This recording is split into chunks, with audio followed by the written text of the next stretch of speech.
What's good, everyone? Welcome back to another reaction video. Today we are reacting to Film Theory, The Hidden Lore of Don't Hug Me, I'm Scared. This was made by Film Theory. The link to this video, the original video that is, will be down in the description below. So if you want to see that without any interruptions and so on and so forth, the link is in the description. Also, be sure to give Film Theory some love and support for the video they made. Other than that, I hope you all enjoyed this video. If you did, hit the like button down below, hit the subscribe button to support the channel, support the content provided, and so on and so forth. Hit the notification button, be notified immediately when a new video comes out. If you have any videos you want me to react to, leave it down in the comment section below as well. Other than that, hope you all enjoy. With this said, let's start the video, shall we? I guess it's my turn to choose a card. Let's see. What's really going on in Don't Hug Me, I'm Scared? Yes, if only there was some way to learn more information about this. I'm a computer. I'm a computer-y guy. I got some theories in line that just might blow your mind.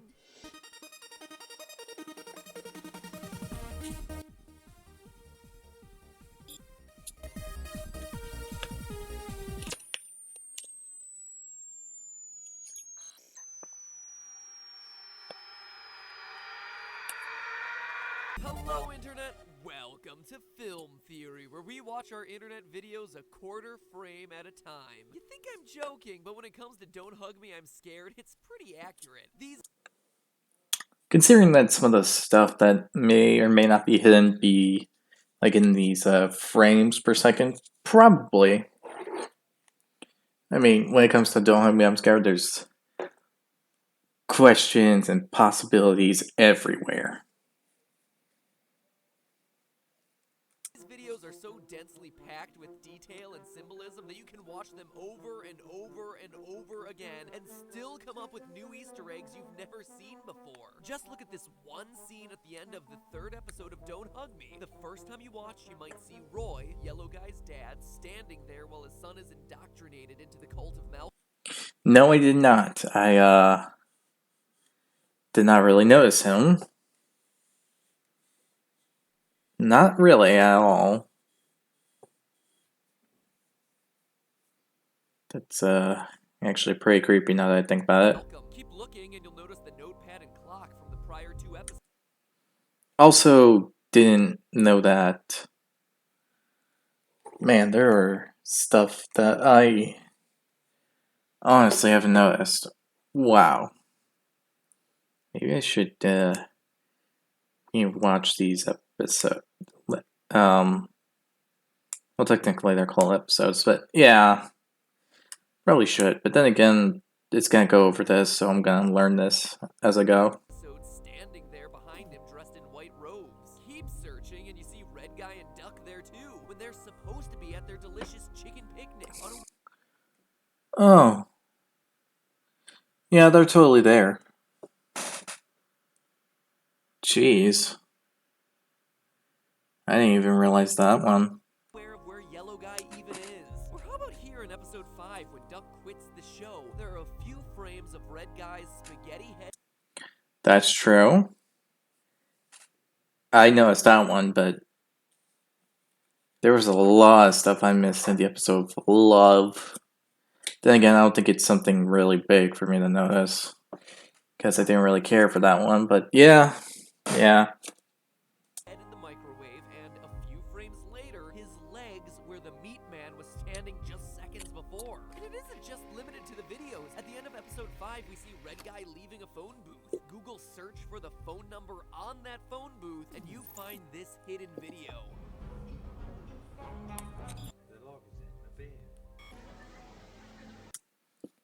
The Adventures of Red Guy. That's a thing? Huh. Maybe I should look into this one. So are those duck boats the smoking gun that decode everything that's going on in this series? No, No, they aren't. But you can bet I took it all into account in my creation of today's theory. Because last time we covered Okay. the easy stuff, the symbolism of the story and how it represents a children's television show corrupted by the influence of advertising. But today, instead of looking at what Don't Hug Me, I'm Scared means in our world, we're going to explain what it means in its own world. Who are these characters? What is the deal with all these Easter eggs? And how should we be interpreting the ending? Is it even an ending at all? I've got the answers all here for you, and by the end of this video, I guarantee to have you digital dancing. Now, as I watched and rewatched the series, even though Red Guy, Yellow Guy, and Duck are the ones who appear on camera most often, these videos seem to have two main characters. Red Guy, yes, and Roy, Yellow Guy's porn surfing father. And that's Yeah, that seems to be true. Plus, he's a fucking freak. No, there's no need to lowball it. He's a literal freak. reinforced in episode 6, where the whole ending sequence of events revolves around the relationship between these two. But who are they? Additionally, in a series full of bizarre moments, two events seem to be the most game-changing. Red Guy's literal mind blow at the end of the computer episode, and the dramatic shift to real life in the middle of episode 6. It was my theory that if we could somehow answer who those two characters are and what those two events stood for, then this whole enigma ball would unravel. So I started with the guy that we have the most information about. Red Guy. Now, as we established last Yeah, time, seems Don't Hug about Me right. is a television show with Red Guy, Yellow Guy, and Duck as performers on the series. Oh, there you are. We've been looking for you all afternoon. Don't get me wrong, I didn't say that they're good performers, but they are performers nonetheless. In addition to all the camera and set imagery we discussed last time, there are multiple instances where things don't go as planned, and Red Guy literally breaks the fourth wall to address what seems like someone behind the camera. The first instance of this occurs in episode 2 when the clock begins to talk. Red Guy turns to the camera, genuinely confused, and quietly. Who is that? Then again, at the beginning of episode 4, the Red Guy delivers his setup, If only there was a way to learn more about the world. then strongly indicates towards the globe. Even the music cue follows him. Duck then joins in, trying to cue the reveal of the globe, but both are genuinely caught off guard by the computer coming to life. So this time, instead of the thing of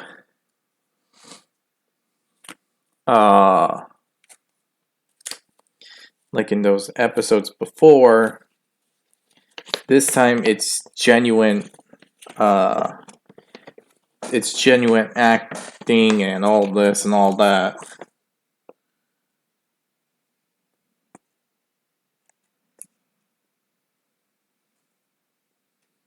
And it goes over pretty much everything on that subject. But yeah, it's basically genuine acting this time around.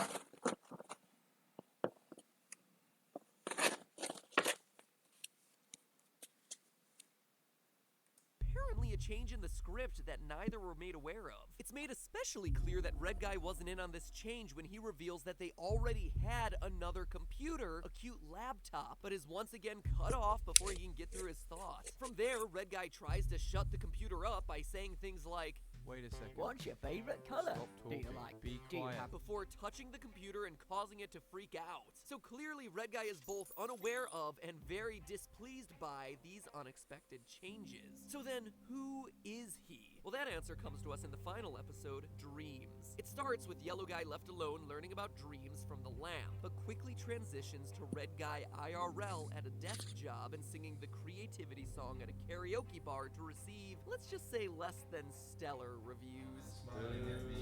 Now, most other theories see this as occurring in the present day, but what makes more sense is that this scene is actually a flashback to the Red Guy's life before the show, when he was working at a boring desk job and had dreams of making a children's television program. I mean, look at the way he pitches the idea of the singing file to his boss, something that becomes physically manifested later in the video. More on that in a minute. But truly, despite the monotone voice, this guy is a guy with dreams. Dreams that sometimes seem like they're getting drowned in a pool of oil, or booed off stage with all the enthusiasm of a YouTube comment section. But within that sea of roar disapproval, one person watching the Red Guy's performance wasn't doing Roy. And it's here that we finally learn of the secret to their relationship. Roy discovered Red Guy at an open mic night and made him a deal to sponsor the kids show that Red Guy had always wanted. But then, how do we know that Roy is the sponsor? It's easy. We're expressly told it in the credits. Episodes 2 through 6 of DHMIS end with a special thank you to all the Kickstarter backers, and the last person thanked in every episode is Roy, because he too is a financial backer. In fact, within the lore of the series, he's the main backer, a sponsor with greedy motives who gets out of hand once Red Guy is out of the picture in episode 5. We see very clearly in the healthy eating episode that Roy sells food products. His name is littered everywhere. But more specifically, notice the foods his name is on. Roy's Flour, Roy's Healthy, Roy's Oats, and Roy's Flakes. Most of these are grain-based. Now compare that to what the meat in the can are teaching the children as healthy. All foods that are grain or dairy-based. And also aspic. But this theme of questionable health benefits behind plain foods doesn't stop there. It also appears in a bizarre interview the characters did with the British website It's Nice That in May of 2016. In it, Red Guy says that he's trying an all plain foods diet and that it's causing some disturbing side effects. Wonder if his teeth are turning gray. In fact, Roy's role as a food producer can even tie in with the overalls that he and his son wear. And this isn't the first time that we've seen some product placement in these episodes. In episode 4, the computer prints out a picture of oat cereal and then also shows them a picture of the same cereal in the newspaper. If you look really closely, you can even see the oats digital dancing. Considering the theory that Red Guy is the creator and the sponsor, this product placement was probably a big point of contention. But with Red Guy no longer on the show as of episode 5, Roy was free to fill the video with as many products and skewed health messages as he wanted to, turning it from being educational to being one big commercial. You can even see it happen. If you check out the final moments of episode 4, frame by frame, you see both Duck and Yellow Guy glitch into the picture. But look closely and you'll see that their brains are exposed, a sign that they've been brainwashed by the computer. So if Roy's the sponsor, then what's the deal with Yellow Guy calling him— Oh wait, that guy's been in the corner? He truly is a creep. his dad? Well, he's not lying. As sponsor of the show, Roy can make sure that his son is put into the spotlight. This would explain why Yellow Guy is clearly the most inexperienced of the 3 on camera. But don't think for a second that Roy is some stage mom trying to get his son famous. Quite the contrary. Going back to that It's Nice That interview, we actually hear Roy speak for the only time ever throughout the entire series. When asked if he had anything to say, he responds with the following: "My silly boy has allowed his eyes to grow arrogant and rude. For this, I will take him on a trip to Punishland." Yikes! Punishland! Something tells me this isn't Disney World's latest park extension. But when you look at the series, it actually makes a lot of sense. Yellow Guy has been the victim from the very beginning. In episode 1, his painting is destroyed and he's told that his favorite color isn't creative. In episode 2, the clock yells at him until his ears bleed. In episode 3, he's nearly seduced into joining a cult. In episode 4, he gets brainwashed by the computer. In episode 5, he pulls a Scott Tenorman and eats his friend. And then in episode 6, is tortured by an unending barrage of inane lessons. Oh yeah, and also drowns in oil. But if you think Roy's Punishland— Yeah, okay, this seems really brutal. Guy has a really big problem with his own kid, so what the frick? It's very unsanitary in my opinion.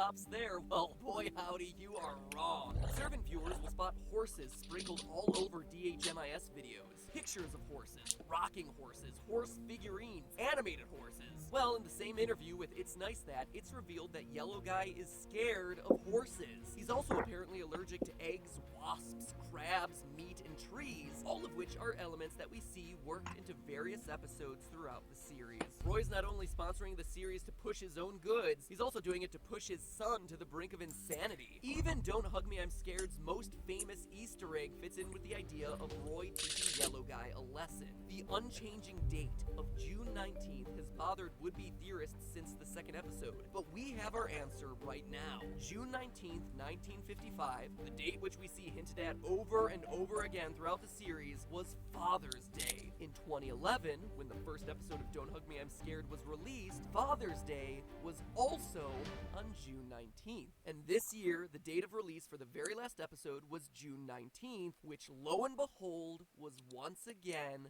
Father's Day. Roy is punishing his son for letting his eyes grow arrogant and rude. Maybe something about catching his dad watching porn. But regardless, he forces him to respect his authority by making every day Father's Day, a constant reminder of who is in charge. As long as the date is June 19th, Yellow Guy is doomed to suffer this torture with no end in sight. Or at least that's what would have happened if not for Red Guy. Which means it's finally time to talk about the ending. At the end of episode 4, Red Guy resists being lured into Roy's computer world, leaving the set with Roy hidden in the corner, and instead noticing that the computer is hooked up to a mysterious red cable leading to the next room. When he opens the door, it's revealed that he's covered in motion tracking balls, and discovers a super low-tech version of episode 1 being recorded. Then his head explodes. So what does all this mean? Well, the head explosion is definitely a literal version of Red Guy's mind being blown, but what exactly blew his mind in the first place? Many have said it's him realizing that he's on a TV show, but as we've seen already, both he and Duck break the fourth wall repeatedly, meaning they know they're on camera. Instead, I think the revelation is a lot more positive. Notice that he follows a red cable hooked up to the computer, and that he's leaving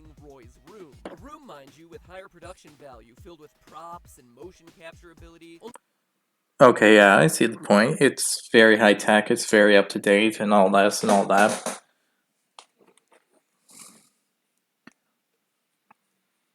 But how can the whole head thing be positive? To find himself in a room with a crude set and props. Red Guy's mind blow in this moment is that he doesn't need the dominating presence of Roy, that he can create his series on a low budget and load it directly onto the computer, i.e. a place like YouTube, without needing a bunch of money. Remember, episode 4 is all about what you can do on a computer. According to Roy, it's all superficial consumerism things, charts, digital style, dancing. But here, Red Guy sees a video being filmed and uploaded directly to a computer. And again, based on what we discussed last video, this is similar to the journey the creators of DHMIS took to keep their series independent. So, Red Guy leaves Roy's series, and then in episode 5, we repeatedly see imagery of him on the outside looking in. He's looking at the series from a new outsider's perspective. Those foreboding phone calls for Duck throughout the episode are coming from him. We see him exiting a phone booth at the end of the episode, for crying out loud. It's him calling his friends to let them know that there's another option, that they can and need to escape, to stop selling their souls to Roy. Duck answers and tries to get away, but as we see, is captured, canned, and consumed. But is Duck getting eaten literal? It's hard to say. Seems like it shouldn't be, right? But then again, Roy is a farmer, and Duck is the only character who happens to be an animal. The can consume.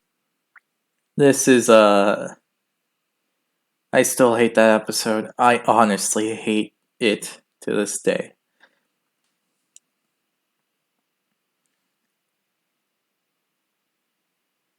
I hope Duck's not dead, but then again, I have been wrong before, so fingers crossed. I'm honestly hoping he's not dead. But then again, Roy's fucked up. Assuming the duck could be the duck getting canned. All of this comes to a head in episode 6. Yellow Guy is the last one standing on the show, held there by his father. Once the episode gets underway, we see the origins of the series, with Red Guy being discovered by Roy at karaoke. We then cut to Red Guy discovering, for lack of a better term, the show machine, which creates the characters and situations that we've seen throughout the previous 5 episodes. Now mind you, none of this is literal. It's all meant to be symbolic. This is Red Guy coming to grips with the show he created and seeing for the first time ever with clear eyes the effect it's having on kids like Yellow Guy. Roy discovers Red Guy trying to shut down the machine and reaches his hand out to touch the Red Guy on the shoulder. It's not a gesture of aggression, it's more like a peace offering, an invitation to come back and work for the show once again. Because face it, what else does Red Guy have? In a society full of negativity towards his ideas, Roy was the only one willing to take a chance on him. And you see, that's the brilliance of episode 6 here. It starts by addressing typical dreams, the ones that happen at night, but when you look again, it's actually about personal dreams, and how achieved, like Red Guy finally creating the show he always wanted, can turn into a waking nightmare. But it's at that moment that Red Guy decides to literally and figuratively pull the plug on both the show and his relationship with Roy, eager to see what will happen next. And it works. We restart the series, but with some very important differences. All the characters are now the color they said was their favorite in episode 1, blue, red, and green. The date on the calendar changes from June 19th to June 20th, meaning that it's no longer Father's Day and Roy has no influence on the show anymore. It is quite literally the start of a new day. And that also makes sense when you look at the sets. At the beginning of episode 1, the kitchen is full of props like knives and plates and books and a telephone. But the reset version at the end of episode 6 is very simple, with just a table and a few other items. Without Roy's sponsorship, they're working on a smaller budget, but the characters are finally free. The notepad flips open and the first episode begins again, but this time it's on their own terms. This time green will be a creative color. But hey, that's just a theory. A film theory. And cut.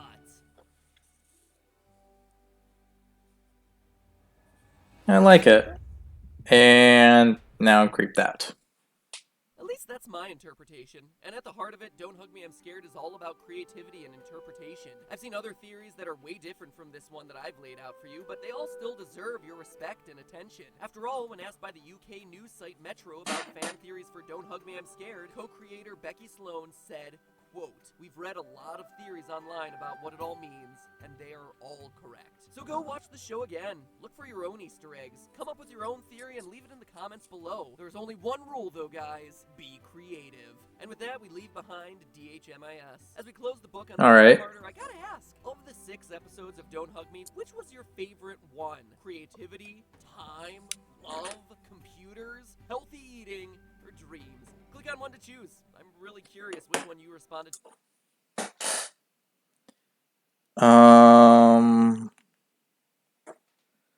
Well,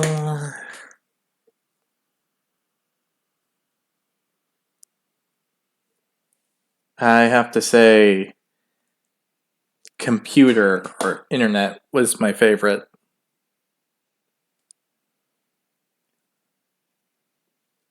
Because in all honesty,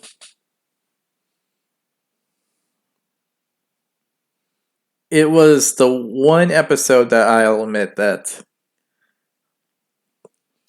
doesn't make me want to react in a totally negative fashion.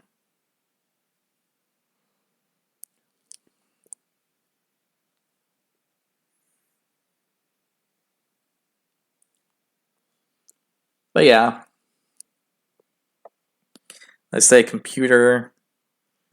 My least favorite would be the food or being healthy. I forgot the name, the title of it. Yeah, but yeah, that computer, the one with the computer is my favorite. The one about food is my least favorite. In the comment section below, tell me what your favorite episode and least favorite episode is in the comment section below. So yeah. Other than that, hope you all enjoy I'm a toss-up between creativity the other ones, because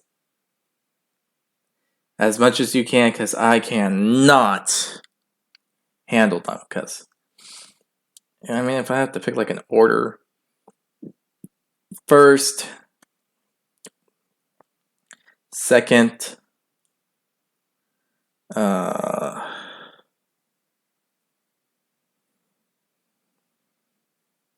see, third, fourth, fifth, sixth. Yeah. The love one was good too. I'm just glad to be done with this. I've been watching these videos over and over and over again, and most of the time it's at like midnight or 1 in the morning. These are not things that you want to watch a bunch of times before you go to bed. Trust me. No, really. Trust me. Anyway, click on one to choose and cast your vote. Can't wait to see what the results are. Now, if you'll excuse me, I'm going through some superhero withdrawals.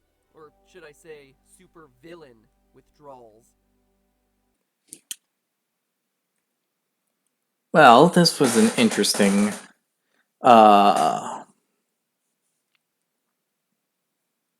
video. Honestly, it seems very creative in most cases. I also like the bit where it goes into creativity and all that, proving that this is a creative series and all that. The idea of it is very plausible. The fact of Red Guy and Roy's relationship and all that's something I can say that I can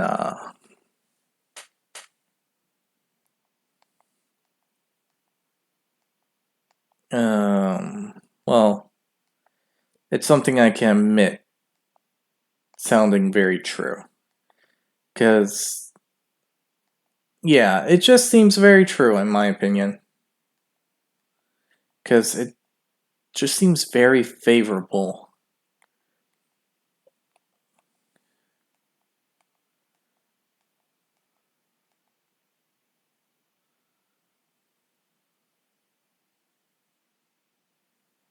But who am I to say? I could be completely wrong and it could be something else. But I will say that the whole thing with Roy and Red Guy, it just complements the answer. And with the evidence provided, it seems good.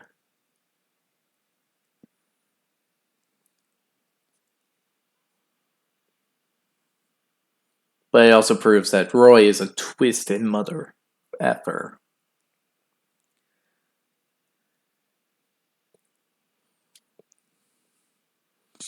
Yeah, I wouldn't trust Roy with my life, to be honest.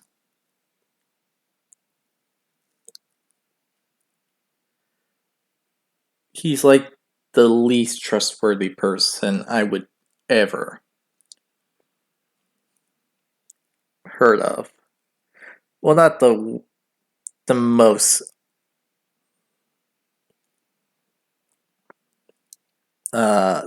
distrustful person I heard of.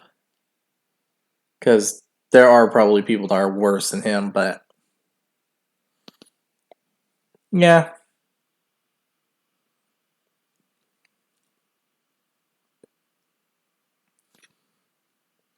But I'm glad it has a happy ending because of right here.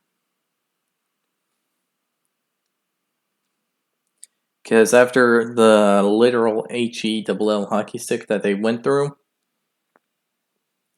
they totally deserved their own happy ending. And with that said, I hope you all enjoyed this video. If you did, hit the like button down below, hit the subscribe button, support the channel, support the content provided, and so on and so forth. Hit the notification button to be notified immediately when a new video comes out. If you have any videos that you want me to react to, leave it down in the comment section below. I'll react to it as soon as possible. Also, tell me your favorite and least favorite episodes of the original DHMIS.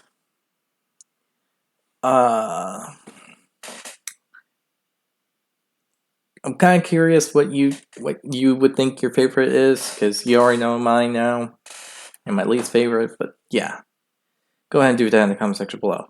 Also, give Film Theory some love and support for the video they made. Other than all this, hope you all enjoy. Once more, I'll see you all next time. Bye.